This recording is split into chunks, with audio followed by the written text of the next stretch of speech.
Kapila Muni first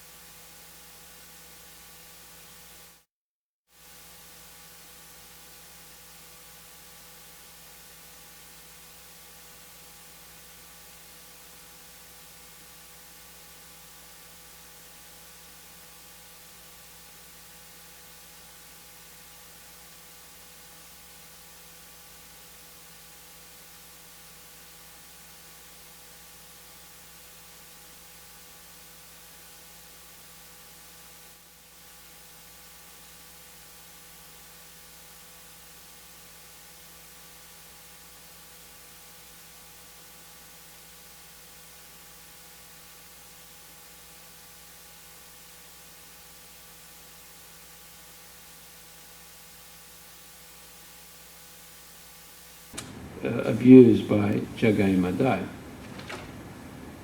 But still the sadhu is tolerant. Karunika, it's titikshava karunika, is tolerant and he's merciful. So it's not an easy thing to be a sadhu. One has to have full faith in Krishna in order to be so tolerant and merciful. Most people are concerned about justice. The sadhu is more concerned about mercy. If you're concerned about justice, then you get into law and order. And law and order is always a winner and a loser.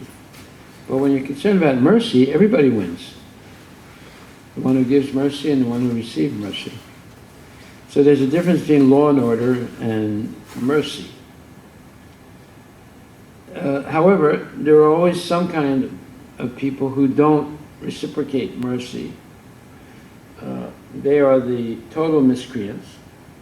So therefore, sometimes violence is required. However, the transcendental pure devotee tries at all costs to avoid violence, just like Arjuna tried everything he could not to be violent.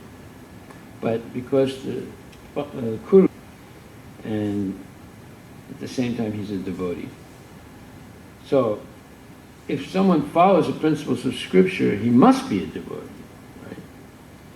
right? But sometimes we see people following scriptural rules and regulations, but they never become devotees, unfortunately.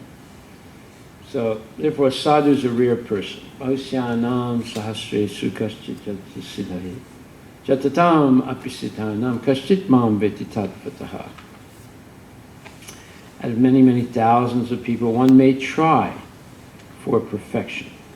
And out of many thousands and thousands, maybe millions of people who attain perfection, one may know Krishna in truth. So, just because there are people trying for perfection, it doesn't mean they have attained perfection of that endeavor. So out of many thousands among men, one may endeavor for perfection, and out of those who have achieved perfection, hardly one knows me in truth. And Prabhupada says, there are various grades of men, and out of many thousands, one may be sufficiently interested in transcendental realization to try to know what is the self, what is the body, and what is the absolute truth. Generally, mankind is simply engaged in the animal propensities, namely eating, sleeping, defending, and mating, and hardly anyone is interested in transcendental knowledge. The first 6 chapters of Gita are meant for those who are interested in transcendental knowledge, in understanding the self, the super self, and the process of realization by jnana yoga, dhyana yoga, and discrimination of self from matter. However, Krishna can be known only by persons who are in Krishna consciousness. Other transcendentalists may achieve impersonal Brahman realization, for this is easier than understanding Krishna. Krishna is the Supreme Person, but at the same time he is beyond the knowledge of Brahman and Paramatma. The yogis and jnanis are confused in their attempts to understand Krishna. Although the greatest of the impersonalists, Sripad Sankaracharya, has admitted in his Gita commentary that Krishna is the Supreme Personality of Godhead, his followers do not accept Krishna as such, for it is very difficult to know Krishna even though one has transcendental realization of impersonal Brahman. So we see how most gurus today have sanitized, or that's not the right word, corrupted the Vedic literatures by always taking Krishna out, leaving everything else in, taking Krishna out. So therefore, people who follow those type of gurus, they never achieve the love of Krishna. They stay continually in a cycle of birth and death. Although the guru is promising them mukti, but actually they're getting bhukti, sense gratification, not mukti. So Sripad Sankaracharya, in his Gita, commentary on the Gita, says that Narayanam Parovyakta, that Lord Narayana or Krishna is transcendental to the material nature. He's above the three modes of material nature. Of course, that's what Krishna says himself in the 4th chapter. Yechaiva satvika bhava rajasas tamasas chaye mata ivaiti.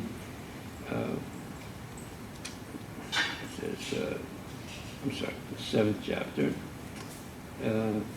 Yechaiva satvika bhava rajasas tamasas chaye mata ivaiti tanvidi natvahunt te sute mayi. Know that all states of being, be they of goodness, passion, or ignorance, are manifested by my energy. I am in one sense everything, but I am independent. I am not under the modes of material nature, for they, on the contrary, are within me. So 7th chapter, 12th verse. And previous to that, we quoted the 7th chapter, 3rd verse. So, in order to understand Krishna, we have to also rise above the influence of the modes of material nature. We have to come to the same platform, which is called nirguna. Nirguna means that the modes of material nature no longer affect us. But the only way we can rise up is through the process of bhakti, Krishna, service with love for Krishna. And mam chayovi vicharine bhakti yogena sevate sagunam samatitya brahma bhuyaya kalpate. So one rises above the influence of the gunas by being fully engaged in devotional service without any respite or without any vacation. And therefore, this is also confirmed in the 14th chapter, 26th verse. Then again, previous to that, it says, Gunam etam atitya chin dehi deha samudbhava janma mrityu jara dukkaya vimukto amritam asnate. So this is a very nice verse. When the embodied being is able to transcend these three modes associated with the material body, he can become free from birth, old death, old age, and their distresses, and can enjoy nectar even in this life. So that's 14th chapter, 20th verse. Very important verse. And the purport, Prabhupada says, how one can stay in a transcendental position, even in this body, in full Krishna consciousness, is explained in this verse.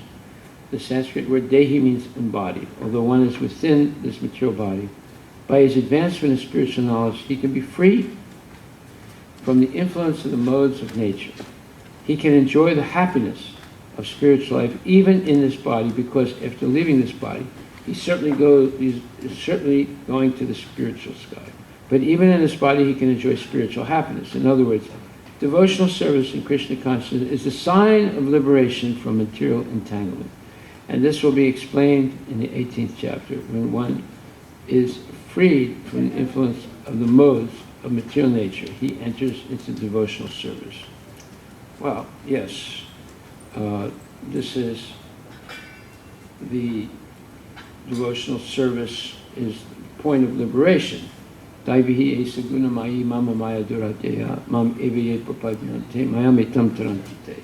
Krishna says it's virtually impossible to overcome this divine energy of mine, meaning the material world, the gunamayi, which consists of three modes of material nature. But tarantite, it's very easy for one who has surrendered unto me.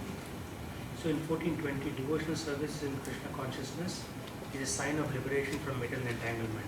Yes. So if somebody is continuously doing devotional service, means they are already liberated. as long as they continually do. Continue. Yeah. So Nityam Bhagavata Seva. It has to be Nityam Bhagavata Seva. If there's no vacation. So that 26 says that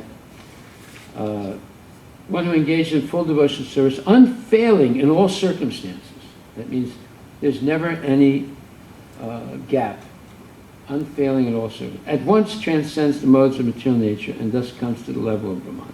So, therefore, either we are in Krishna consciousness or we're in Maya. There's no gray area. As soon as we slacken our Krishna consciousness, we're in Maya already. Okay, so, yeah, but our symptom is, anyone born in the material world, Tribir Guna Mayer Bhavir Ebisarvam Idam Jagat Mohita Nabhijananti Mam Evyaparam Avyam. We are deluded by the three modes, goodness, passion, and ignorance. And thus, we do not, Krishna says, the whole world, because they're deluded by the three modes, the whole world does not know me, who am above the modes and inexhaustible. So again, to become Krishna conscious, one must rise above the influence of the modes of material nature, because that's the level that Krishna is on. So you can't understand Krishna unless you come to that level. And the easy way to do that is always be engaged in devotional service. And whenever there's a slack in the service, you chant Hare Krishna. That's also devotional service. So devotional service, hearing and chanting about Krishna. So you say, oh, well, this other person took my service on Mondays. I don't have anything to do. Yes, you do. When in doubt, chant Hare Krishna. So there's always devotional service. There's never a lack of devotional service. Come to the class, listen carefully. And in that way, you become Krishna conscious. So, such a sadhu, a pure devotee, sadhu, engages in staunch devotional. Staunch means unrelenting to the Lord without deviation. That's the key, without deviation. Strictly following the rules and regulations without deviation. For the sake of the Lord, he renounces all other connections, such as family relationships and friendly acquaintances within the world. Why? Because if you associate too much with the family, often you see they're addicted to bad habits, drinking coffee and tea, sometimes drinking liquor and eating meat, and therefore it could be very negatively impact the devotee to see loved ones doing those things. So one must be staunch in devotional service, not be willing to compromise the principles. But on the other hand, be very friendly and very tolerant. As I told the story one time, this man and one gentleman I knew was a little interested in Krishna consciousness. So I said I would come to his house and cook a whole feast for him and his friends. He invited a few friends. And he saw how I cooked. I made things that meat eaters will like. So paneer sabji, nice tomato, flavored tomato sauce, and nice big chunks of paneer that were in a sense marinated in the tomato sauce. So it was actually a very delicious preparation, and a whole bunch of other preparations. I made a big feast. So we sit down, we set everything out on the table. It was very beautiful. Every different preparation has its own big serving, not pot, but dishes. And everything was decorated with greens and things like that. And then the host said, well, why don't you say a prayer? I said, okay, well, let's close our eyes and we'll say a prayer. So I'm saying a prayer. Okay? And I cracked my eye open a little bit because I heard he was making a little noise. And he stuck his hand under the table and pulled out a chicken leg. And it wasn't just an ordinary chicken leg. It was an old chicken leg. And he probably cooked it a week before. It was all gray. And he put it on the table. So when I opened my eyes after the prayer, and he said, oh, and by the way, I forgot, I want to have a little meat the offering also for this dinner, because he had invited some of his friends, And his friends, there was one couple, and they had a young boy who was only like 7 years old. He put the whole chicken leg on the boy's plate. And it was an old chicken leg, right? When it oxidizes, it turns gray. So it was old, rotten meat. So, you see, this is called frivolousness, and due to lusty behavior, lustiness. I go through the trouble of making a very nice feast, everything, I got first-class ingredients for everything. It was colorful, it was tasty, there was variety. And he's hiding the chicken leg under the table. So just, when I say the prayer, everyone's, reverently listening, he goes under the table and pulls out a chicken leg. And then he gives it to that little boy.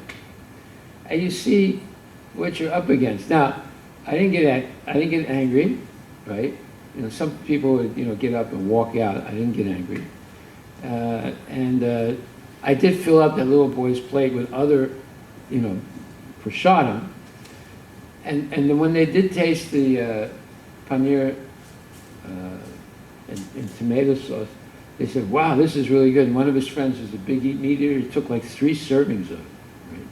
So, but you see, you have to be tolerant when you're dealing with people like this, because not only they're lusty, but that their lustiness makes them frivolous, and they do crazy things like that. So if you're going to preach, you have to expect there's always going to be some surprises, and unpleasant surprises. But the idea is you don't want to fry the people that you're trying to save. Does that make sense? Fry the person you're trying to save? No. It's just like an anesthesiologist. Before the operation, he has to shoot the people up intravenously with anesthetic, so they don't feel any pain, right? But if he makes a mistake and gives them an overdose, he kills them. In the same way, people are only, especially new people, are only able to take just so much of Krishna consciousness in the beginning. Their tolerance increases as they go along because they start getting purified. But in the beginning, the tolerance is very little for Krishna consciousness. So you have to sort of, just like helping a baby walk, when the baby is like 8, 9 months, it's trying to take a few steps. So you have to hold them, and they go 1 step, 2 step.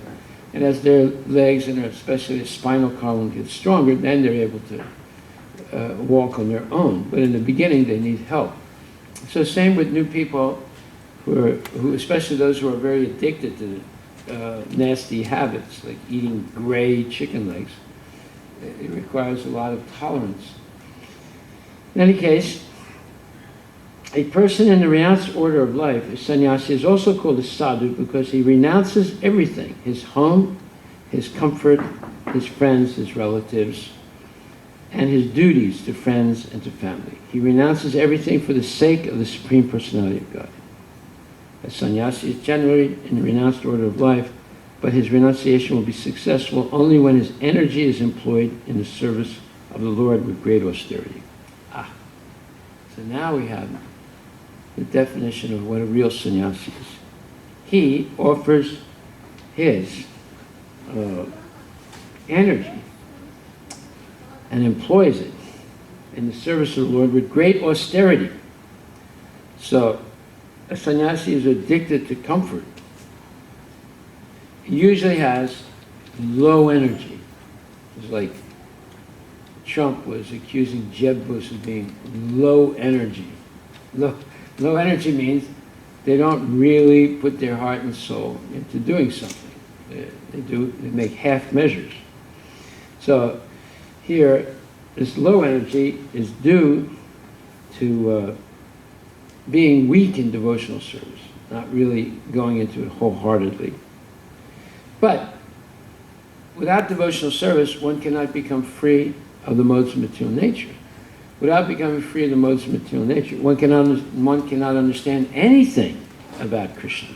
So therefore, being low energy in devotion is a sure formula for failure.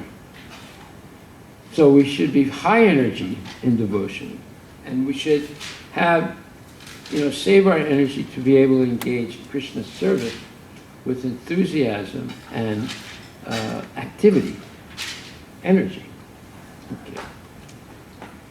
A sadhu is one who has given up all responsibility to society, family, and worldly humanitarianism simply for the service of the Lord. As soon as he takes his birth in the world, a person has so many responsibilities and obligations to the public, to the demigods, to the great sages, to the general living beings, to his parents, to the family forefathers, and to many others.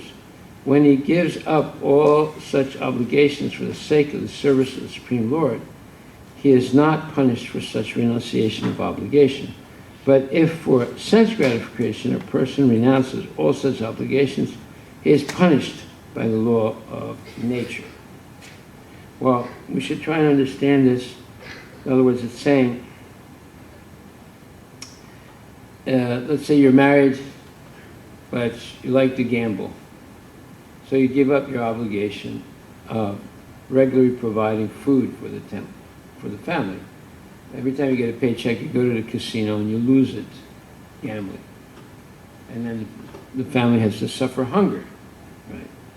So one should give up all obligations, not for the sake of sense gratification, but for the sake of Krishna. So when you give up your obligation to your family, that doesn't mean you ignore them. That means that as long as you have children, you have to provide financially for the children and for the wife, or the wife has to provide for the children. There's no possibility of giving up that responsibility. But that only lasts maybe 20 years, 25 years. And then you're free. So usually no one is forced to get married. It's a personal choice. Therefore, as soon as you get married, you have to live up to all your obligations. At the same time, you have to practice Krishna consciousness. So you have to arrange your life in such a way, your life, your work, your personal habits, so that you can accomplish your work requirements and at the same time have time for Krishna consciousness. That's the duty of the Grihastha. At the same time, he has to give some donation to the temple. But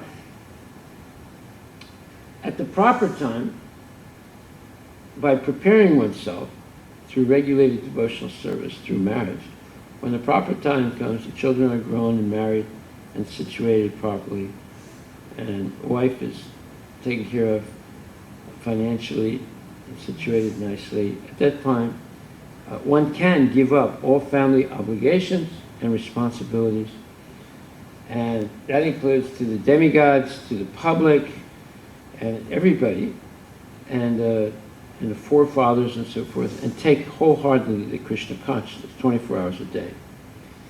So when we give up these obligations for the service of the Supreme Lord, one is not punished by the laws of karma. But if for sense gratification, a person renounces all such obligations, he is punished by the law of karma, by the laws of nature. So we should heed this. We cannot just frivolously or whimsically give up family obligations, but we can prepare ourselves all through the family obligations for the time in the future when we no longer have any obligation, because we've done our duty, raised our children, got them married, and they got them situated, their education, so they can make a living. Then we can give whatever we have to our children and a wife, and so forth, and then take sannyas.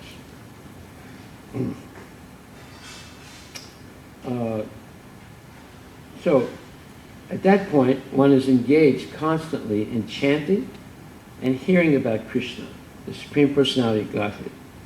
And because of that, sadhus do not suffer from material miseries, because they're always filled with thoughts of Krishna's pastimes and activities. So this is the secret knowledge, but it's not a secret, it's being shared.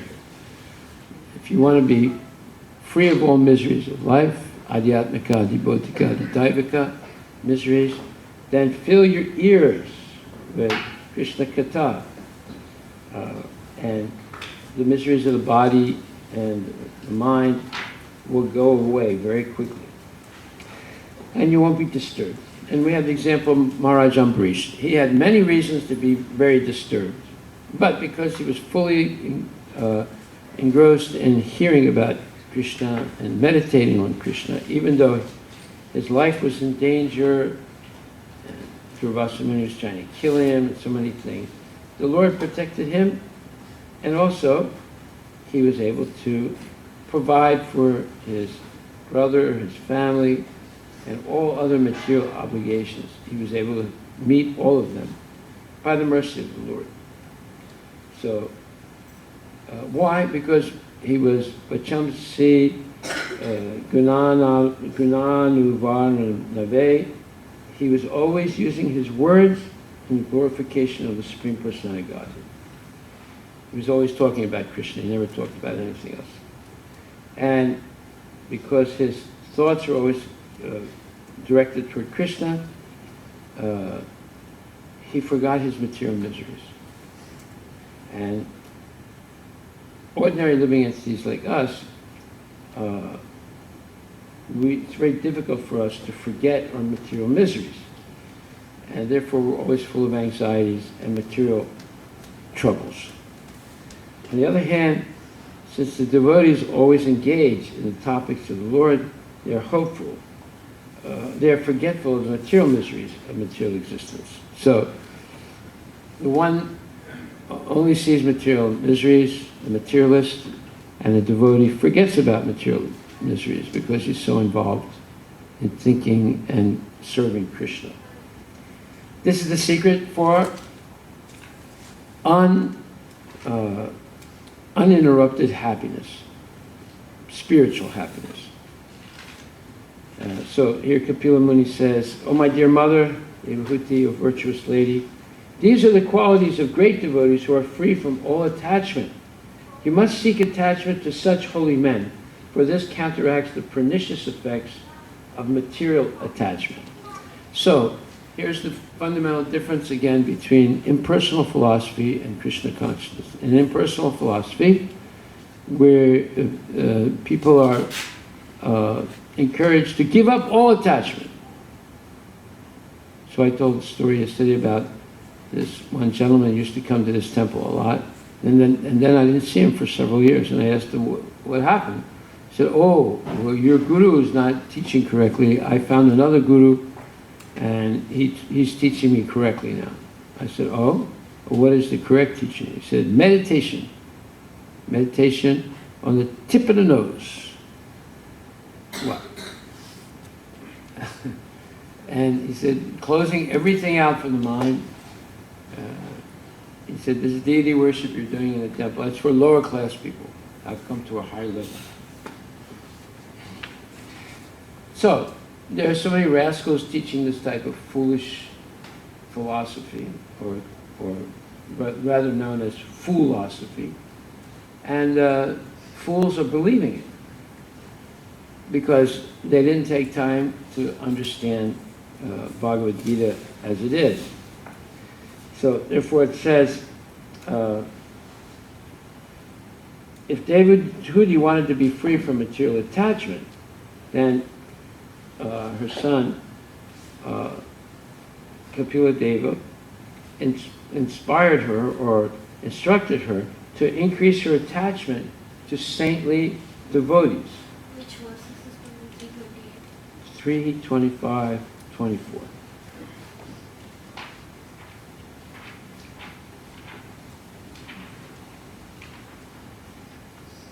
So, there is a description of a person who is qualified to go back to Godhead, or is qualifying themselves to go back to Godhead. This is explained in the 13th chapter. Nirmana moha jita sanga dosa adhyatma verse.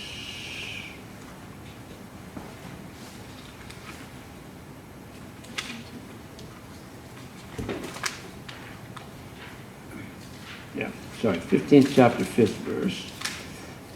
Nirmana moha jita sanga dosa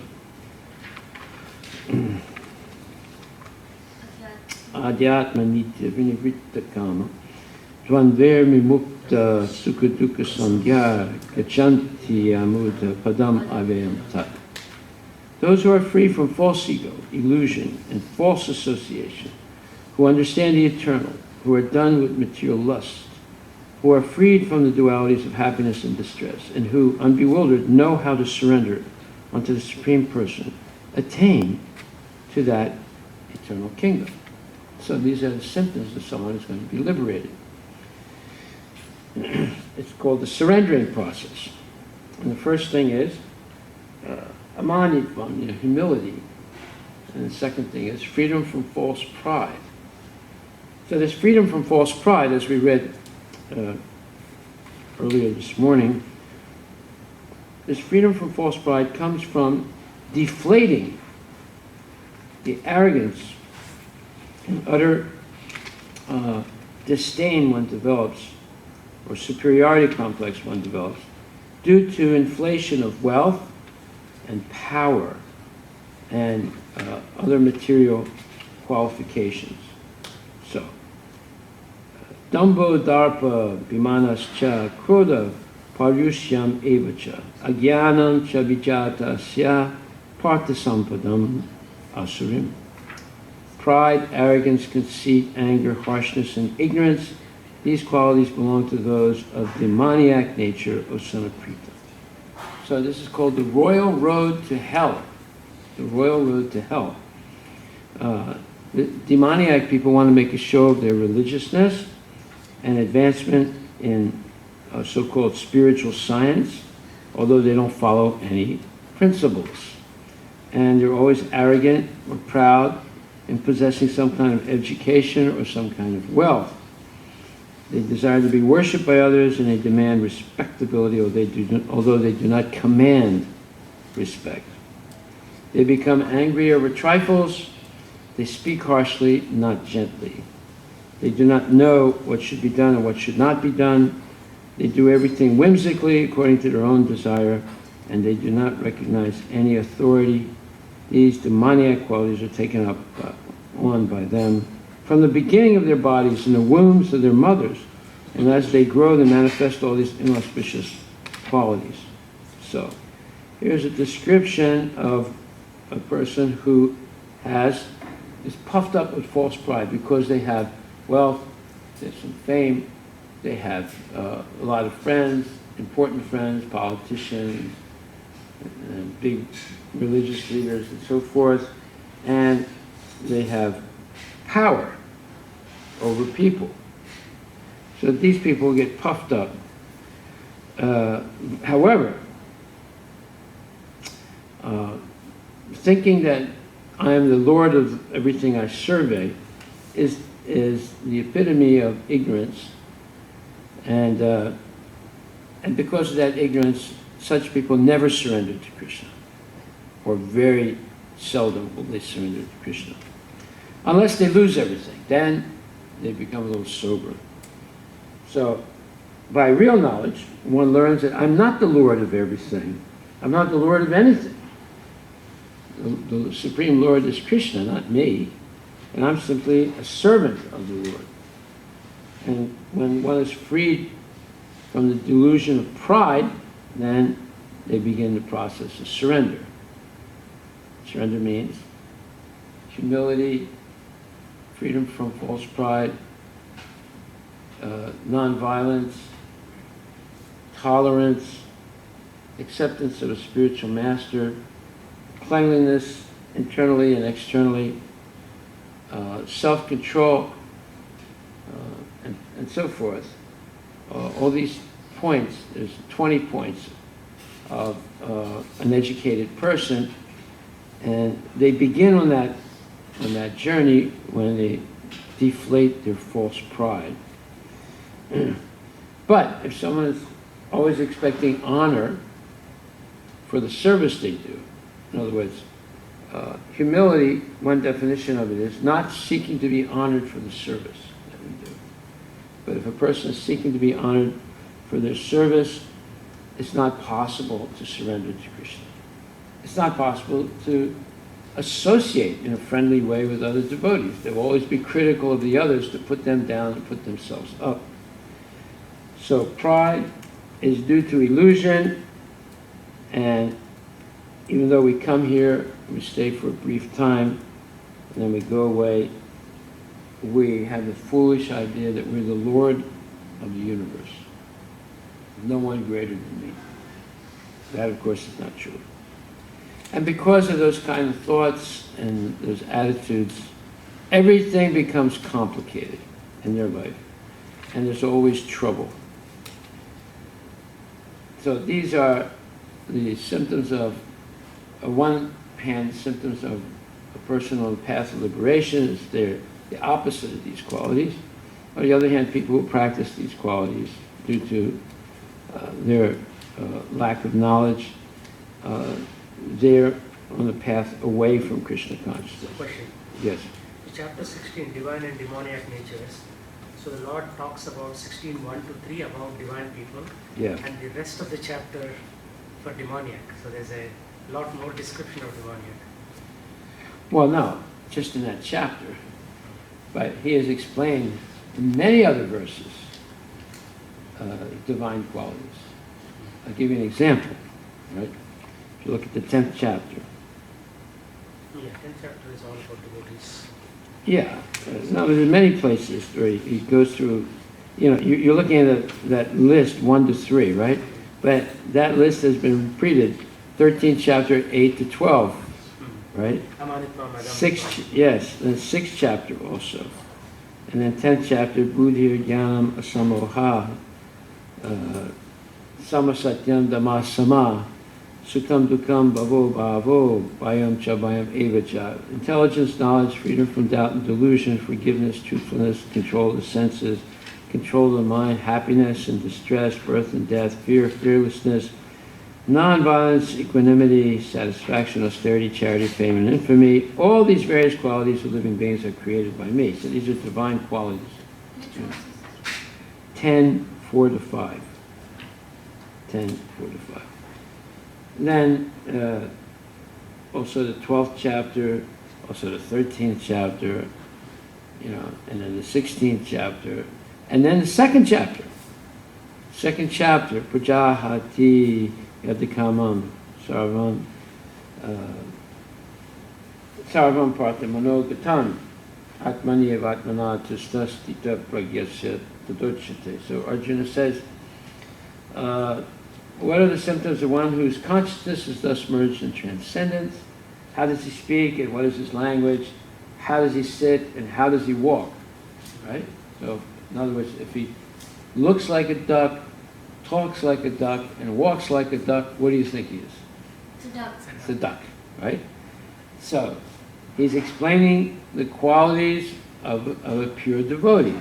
So, the first thing, Prajahati Yadikama, Sarvam Parthamanogatam. When a man gives up all varieties of desire for sense gratification, which arise from mental concoction, and when his mind thus purified finds satisfaction in the self alone. When he says self alone, it means the relationship between yourself and Krishna. We're never alone. Krishna is always there as Paramatma. So when we become aware of Paramatma, that's called self-realization. Our relationship with God. Then he is said to be in pure transcendental consciousness.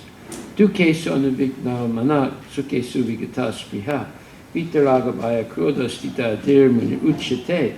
One who is not disturbed in mind even amidst the threefold miseries, or elated when there is happiness, and who is free from attachment, fear, and anger, is called a sage of steady mind.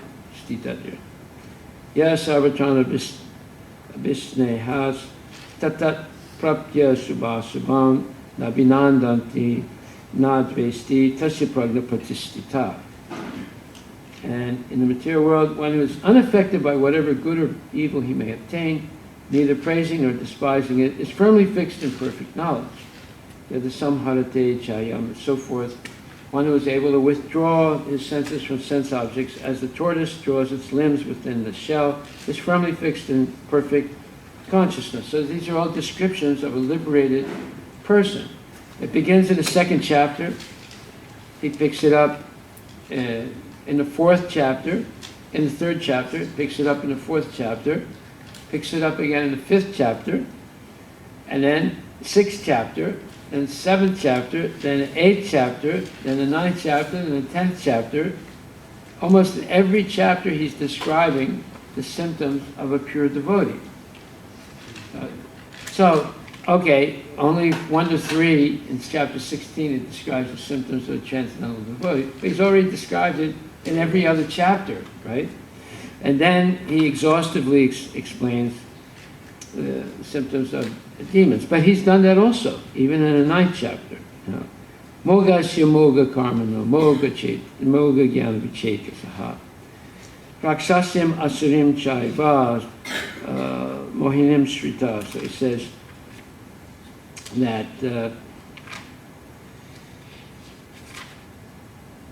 those who are thus bewildered are attracted by demoniac and atheistic views. In that deluded condition, their hopes for liberation, their fruitive activities, and their cultural knowledge are all defeated. So he has, sparingly explained in other chapters the qualities of demons, but he goes into it more deeply here. But the qualities of the pure devotees he's explained many times already before the 16th chapter.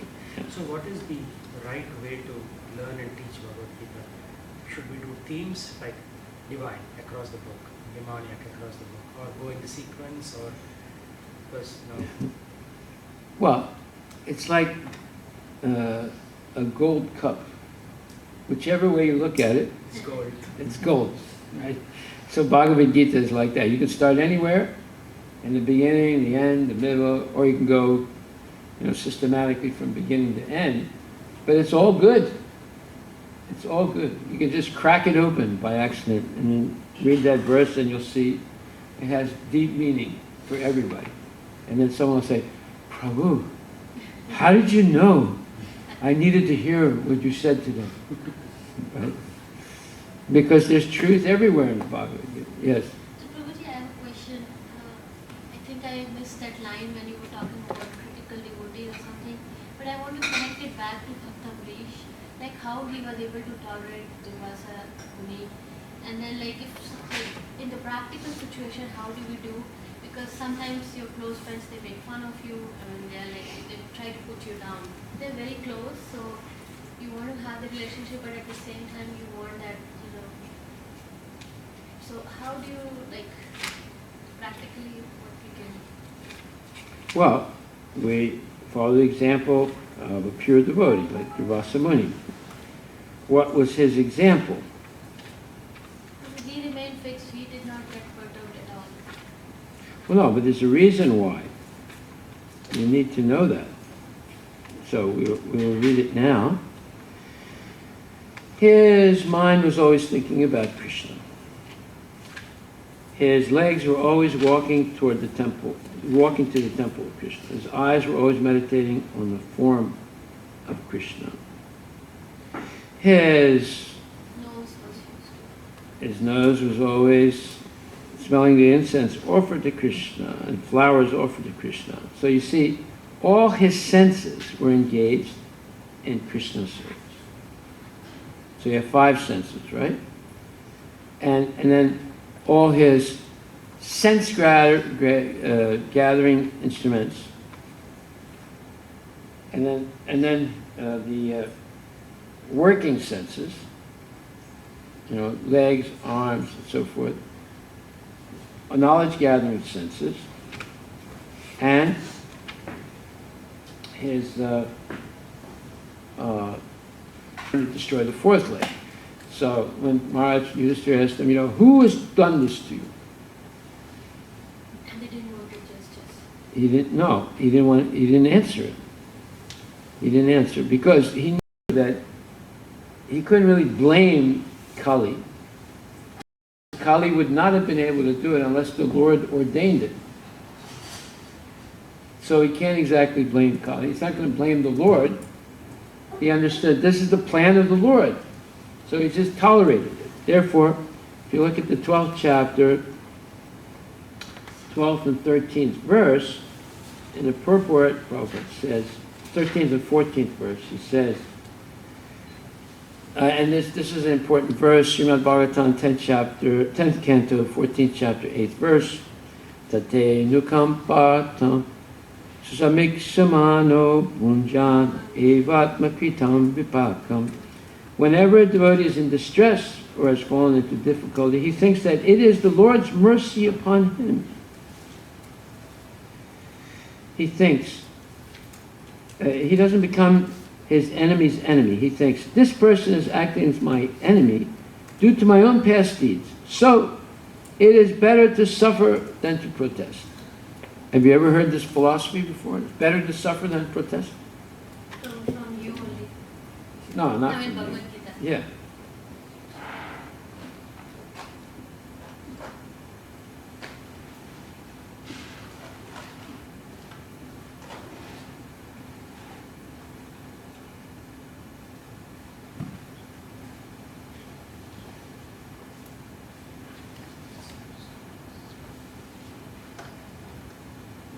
Okay, here it is.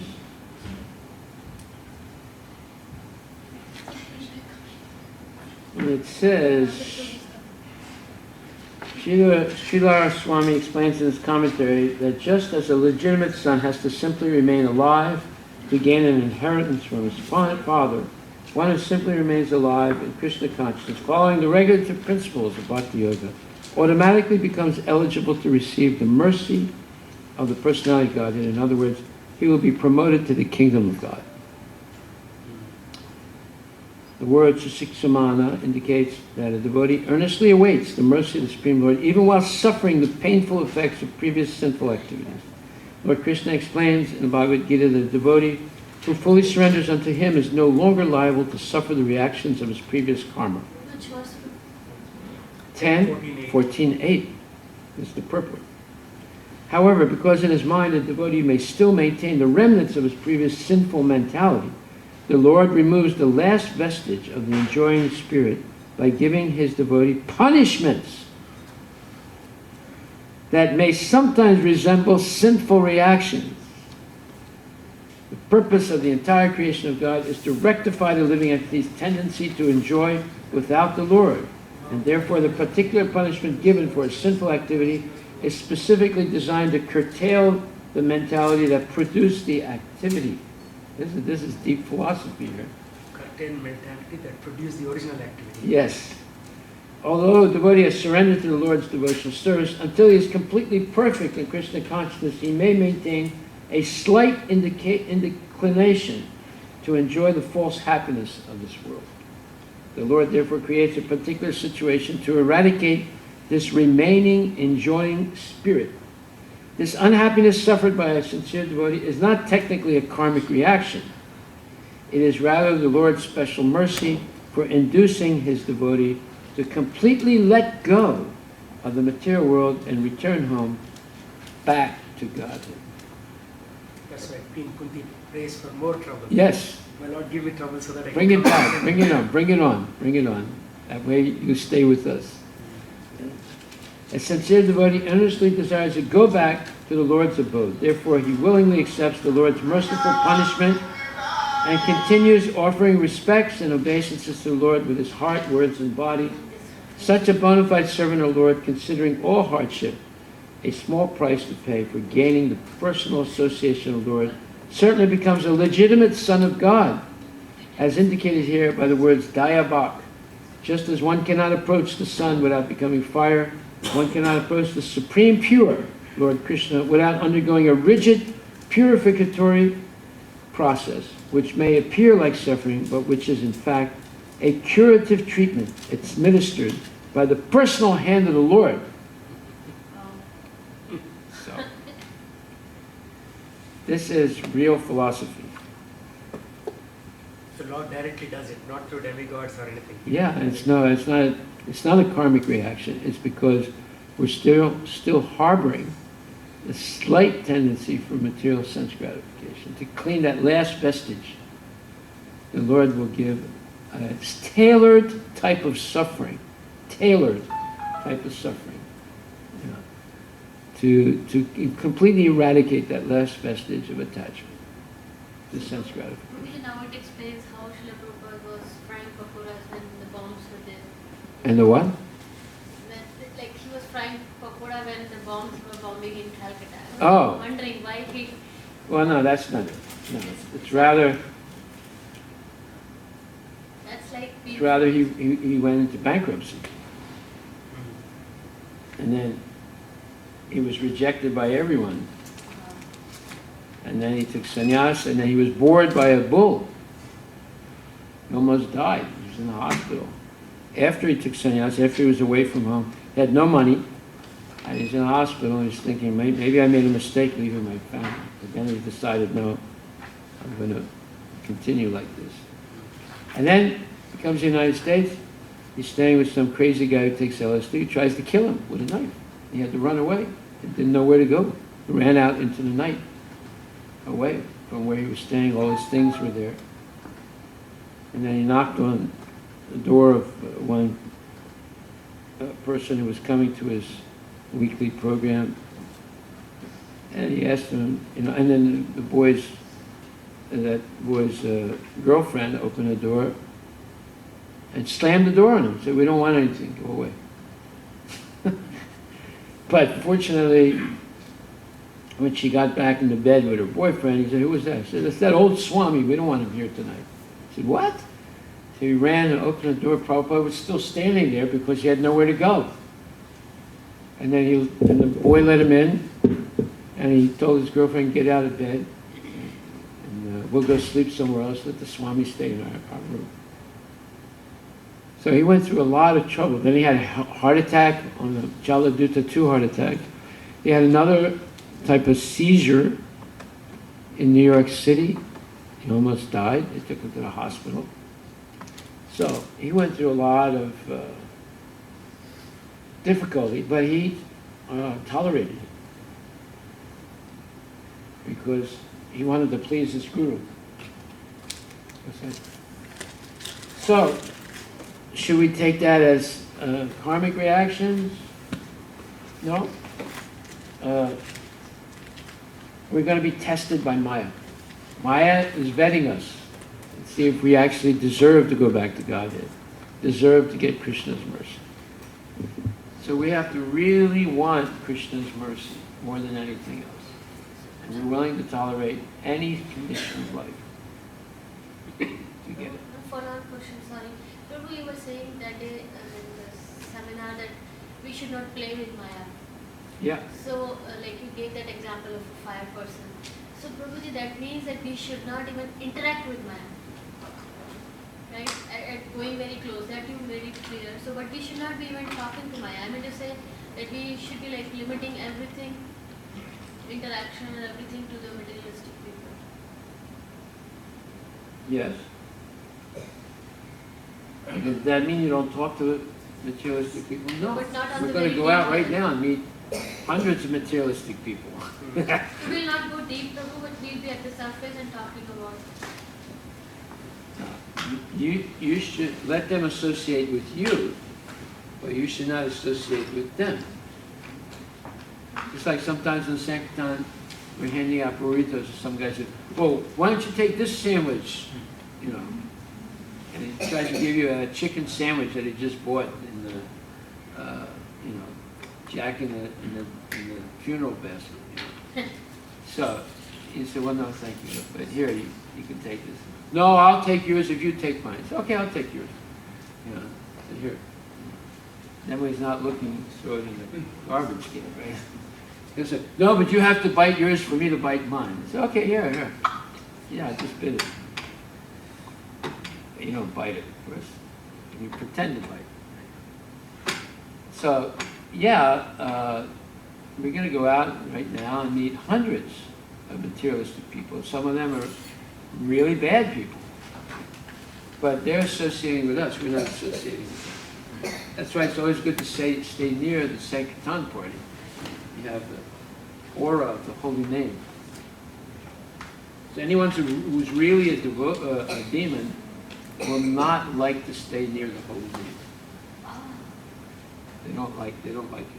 So that's why Prabhuji said. It's just like sunlight for Dracula. You go, "Ugh." like that, and he goes and hides in this funeral box, you know. We see some people like they will not even come where the Sankirtan people are, like Yeah. chanting is going on. They will just step by as if they are stepping by some very big. One time in Paris, I was on the street distributing books, and this one lady came out. She looked exactly like a ghost, almost like a skeleton.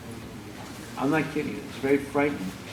And I handed her, she had a very thin hand, you know, and I handed her an invitation, and she said in French, "Qu'est-ce que c'est ça?" You know, and she used this, she said, "What is this?" You know, I said it like in a very, like a ghost-like way, you know. And I said, "It's about God." And she took the paper and crushed it in her hand like this, you know. You could hear it, you know, being crushed in her hand, you know. And she just let it drop. She gave me a dirty look and just kept walking.